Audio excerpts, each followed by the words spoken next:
Assalamu alaikum. In this part, we are supposed to see the circuit diagram. But before going through the circuit diagram, let's see one simulation of our whole project. And then our circuit diagram will be more understandable to us. So if I start the simulation, at the very first, here is a message that it is asking me to give input the minimum temperature. So I will insert the minimum temperature. Then the medium temperature it is asking. Okay, let's give it 25.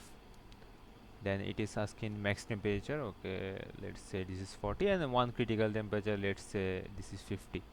Okay, so what we have done, using a keyboard we have given input to the microcontroller. Okay, using keyboard we have given input to the microcontroller.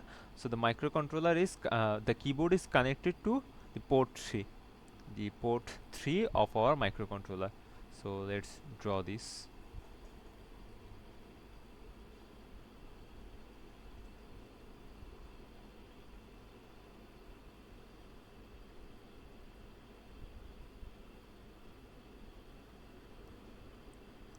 Microcontroller,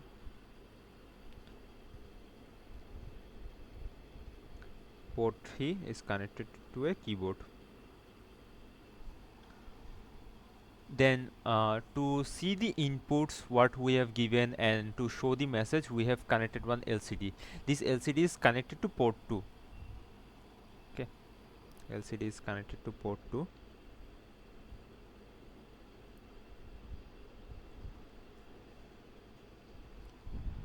Now there are some other things, we'll go to those one by one. This is the temperature sensor that we are using, LM35. Actually in this simulation, to change the temperature we will be using these buttons. uh, so let's see the actual diagram of this LM35 sensor, temperature sensor. Okay,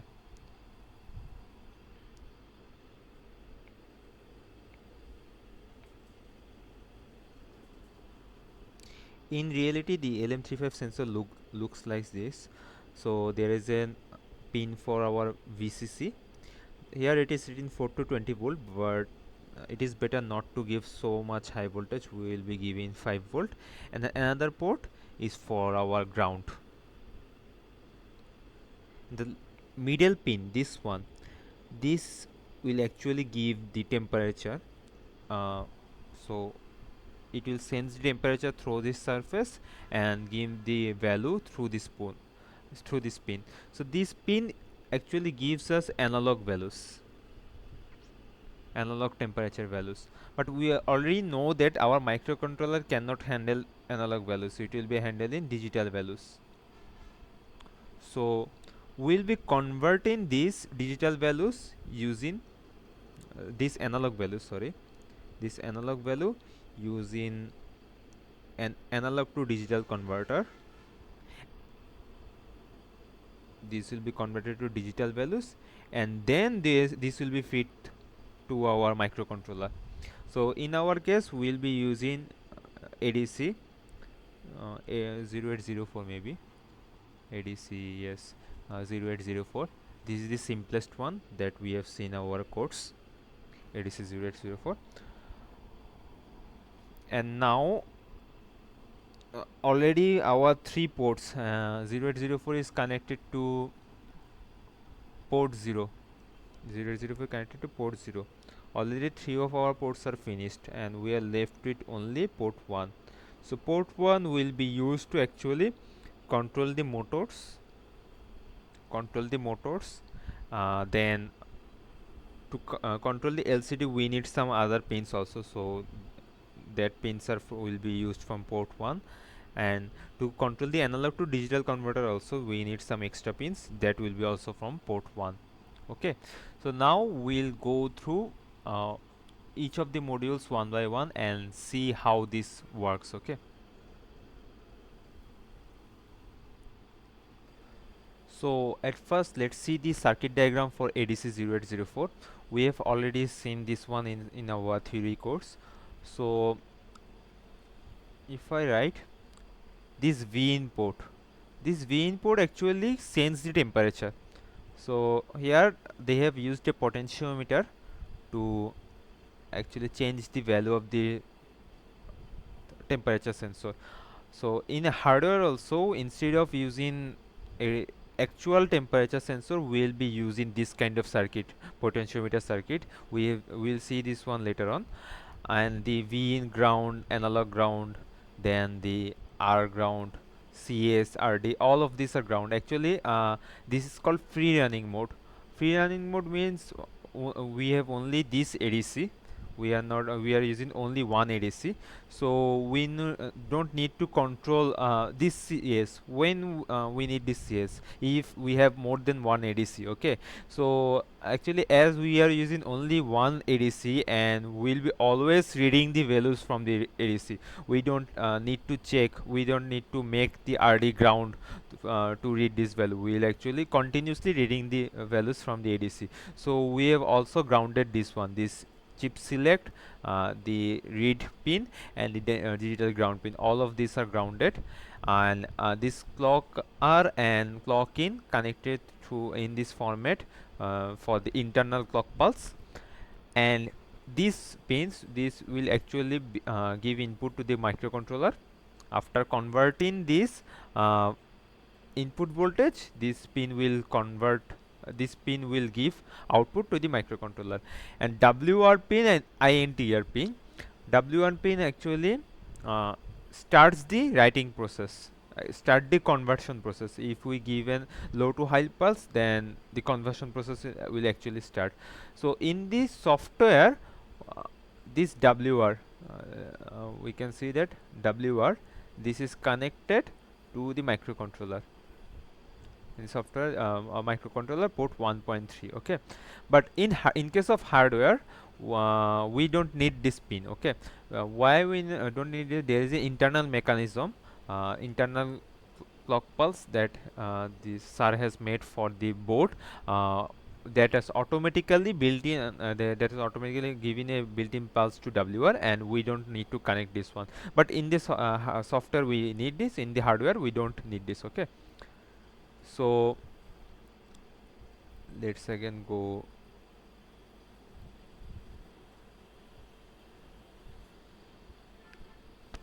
So this is the connection. This is connected to port 3 point, port 1.4, sorry, port 1.4. Let's check again.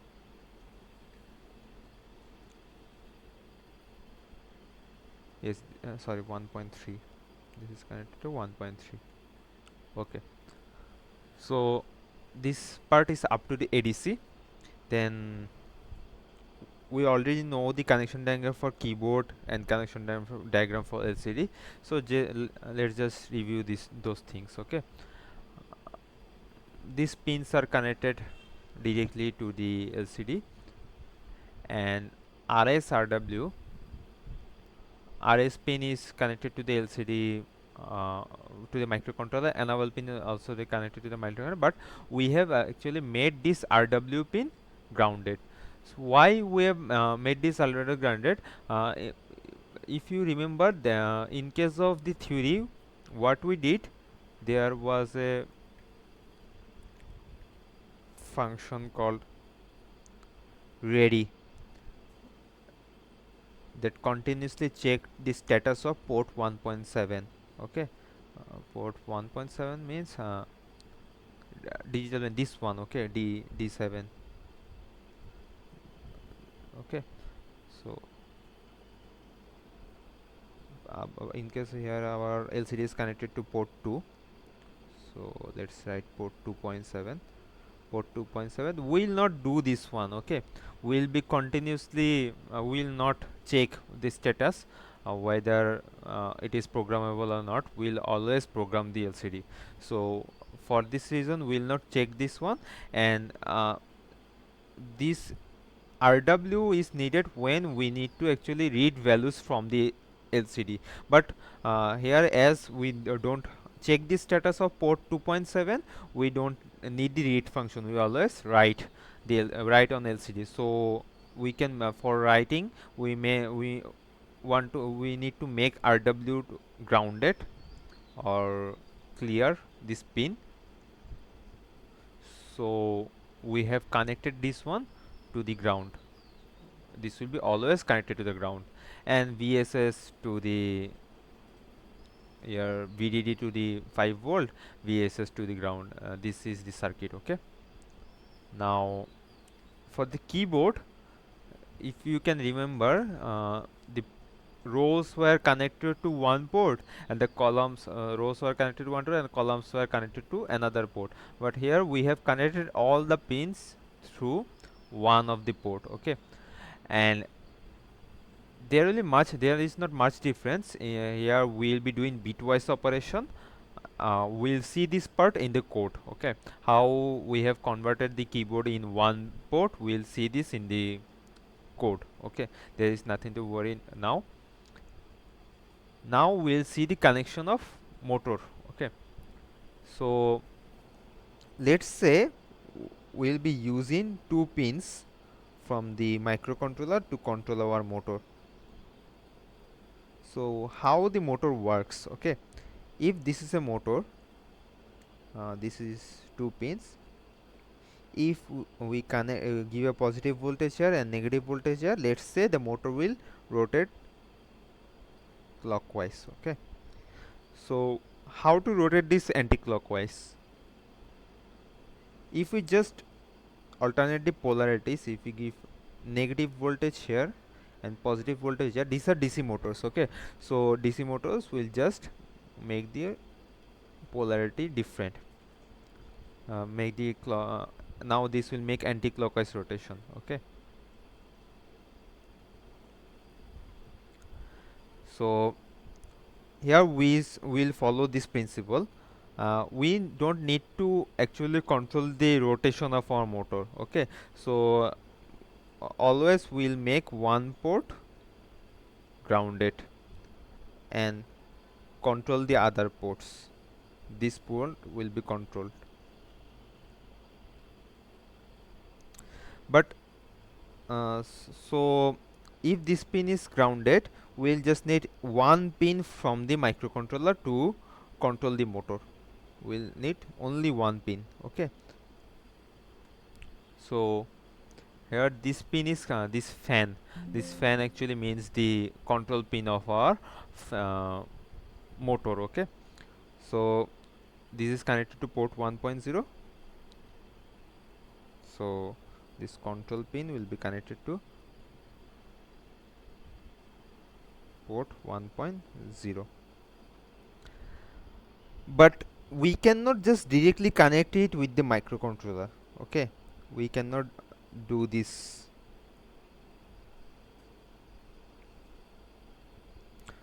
Why can we cannot do this? Because the current, the microcontroller ports actually to give some current output. Okay, this current is very much limited. This is milliampere range, or might be more or less microampere range. I don't know the actual range, but to run this motor we need high current.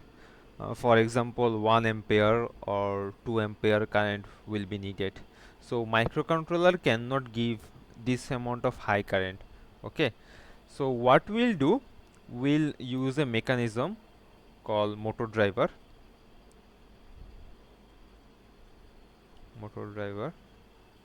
Here the name of our motor driver is L293D. These names are important because they might be asked in the Viva.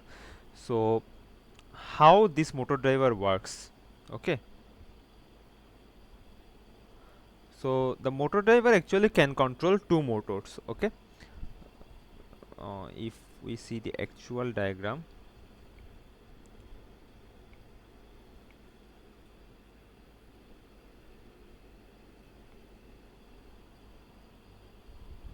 this is the actual diagram of our motor driver. This is the chip that we'll be using, but we'll not be connecting like this. These are already internal connection will be there. We'll be just using some of the pins, not all the pins. Okay, so let's first get the pins that we'll be using. This enable 1 2 we'll be using, then input 1, okay, output 1, output 2, input 2, and the grounds, this will be this is for the power of the power of the motor driver, okay. This will be connected to plus 5 volt, and there is another VCC. This is for the power of the motor, okay. So we can actually use 12 volt motor, 5 volt motor. So what happens if we are using a 12 volt motor but we are powering it using a 5 volt circuit, then the motor will not run at full speed. So to run at full speed, what we need to do, we need to give a 12 volt in this pin, okay, 12 volt in this pin, and this will be supplied to the motor. Now how to control this motor, okay, how to control this motor? So let's write the ports that we only need, okay. This is the motor driver. There are two output pins, out 1 and out 2, okay, out 1 and out 2. This is our motor. The motor will be connected to these pins, right, and there are 3 input pins. I am not drawing the VCC and ground pins. They will be connecting those separately. 3 input pins. One is enable pin, another one is the in 1, another is in 2. So we can see that there are actually 2 enable pins, enable 1 2, and another is enable 3 4. Then input pins are also 4. So input 3, input 4, these are actually I have already mentioned that we can control 2 motors using this, okay. So as we need only one motor, we will not discuss the another part, we'll just see the connections of one motor. So now how to give connections of these pins? So previously we have mentioned that we'll be rotating our motor in only one direction, okay. So to do this, these are the motor speed direction motor direction control pins in 1 and in 2. So we'll ground one of these, okay. We are fixing the direction of rotation, and in another pin we give 5 volt 5 volt signal, and this signal will come from our microcontroller. The microcontroller, we can actually can give micro control from the microcontroller, or we can directly connect this to a 5 volt power supply, okay. So using this one will actually save us one pin. We know that the pins of the microcontrollers are limited. If we use one pin just to give 5 volt signal to this, they will not change this 5 volt, this will be always constant. So instead of giving from the microcontroller, we'll use the 5 volt power supply to give input to this pin. And what is the purpose of the enable pin? Okay, the purpose of enable pin is actually to give actually to control the speed of the motor. Previously we have mentioned that we have to control T low, or control our motor at 3 speed: low, medium and high. So now we'll see how to control this speed.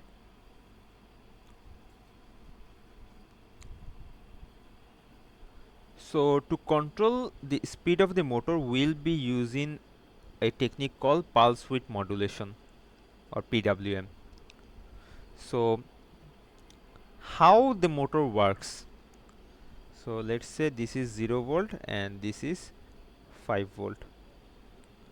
So if we give in our enable pin, we are drawing the pulse of our enable pin.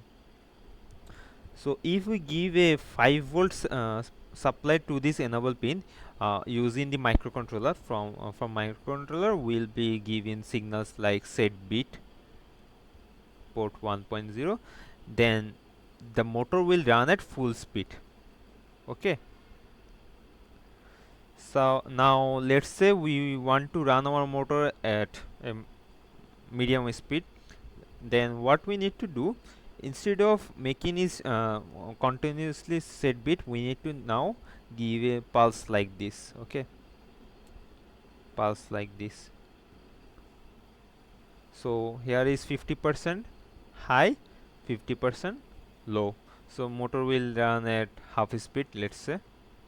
And if we now decrease the increase the positive part, let's say in this way,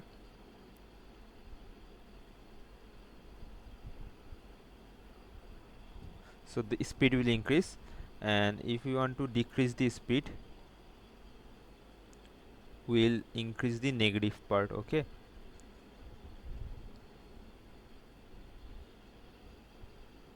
okay. So in this way we can control the speed of the motor. Okay, we'll what we'll do, how we'll be creating a delay, we'll be creating a pulse in this port 1.0 for when t is greater than t max, we'll be running at full speed. So in that part we'll not give any pulse. What we'll do, we'll just make the port set bit port 1.0. In that part it will run at full speed. And if this if t is t less than t max and t greater than t medium, then we will give a pulse like this one, small part 0 and most of the part high. And for example, let's say t is more than t min and less than t medium, then we'll give less part to positive and more part to 0. Okay, and when t is less than t min, in that part we need to stop our motor. Okay, t is less than t min and t is greater than t critical. In both of this we need to actually stop our motor. So in that part, if this is 5 volt, we'll just make it 0, we'll clear the pin. Okay, uh, so we need to create some delays here, like for example here what we can do, set bit for this part. Okay, for this part set bit port 1.0, then call our delay, a call delay several times.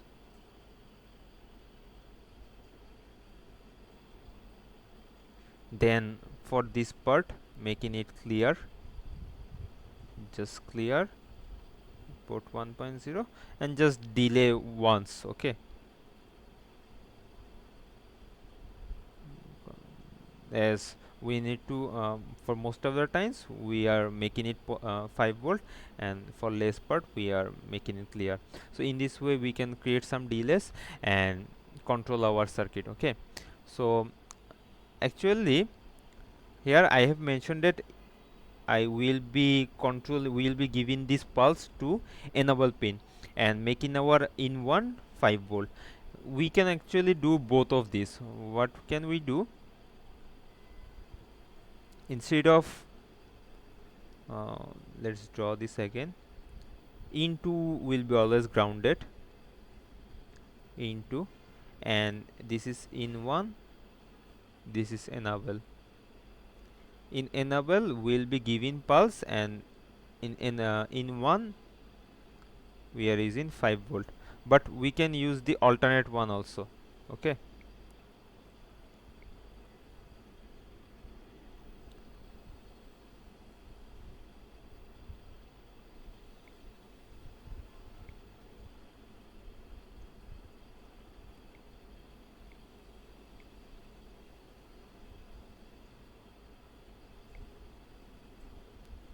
what can you do?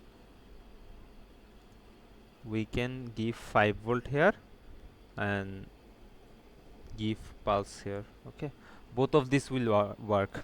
we can use both of these. Actually in software both of these works, but in hardware we have seen that this don't work. Okay, if we follow this one, this will not work. Instead we have to always give enable to 5 volt and give pulses to in one pin in hardware circuit. Okay, in software both of this well, but in hardware we have to actually follow this one, otherwise our circuit will not work. Motor will always run at full speed because the enable is at 5 volt. Here the in one is at 5 volt. Okay, so we need to follow this one. We need to give pulses to in one and make the enable 5 volt. This is appropriate for both hardware and software, but this one is only workable for software. This one does not work with the hardware. Okay, so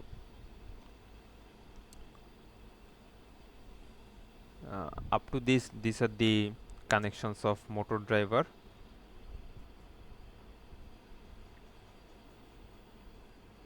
And motor. And another part we can see the how the motor driver controls the direction. Okay, how the motor driver controls the direction of uh, this part is actually not needed our project, because in our project we don't actually control the direction of our motor. But for better understanding how motor driver controls the motor direction, we can see the H bridge circuit. Okay, that will be helpful.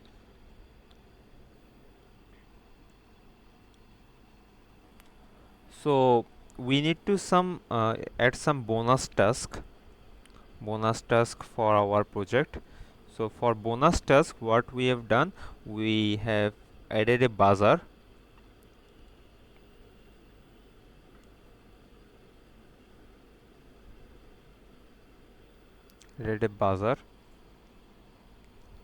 So and another LED bar.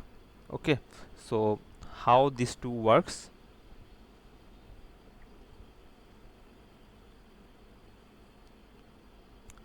So we have already mentioned, if t is less than t min, there will be no motor will be stop.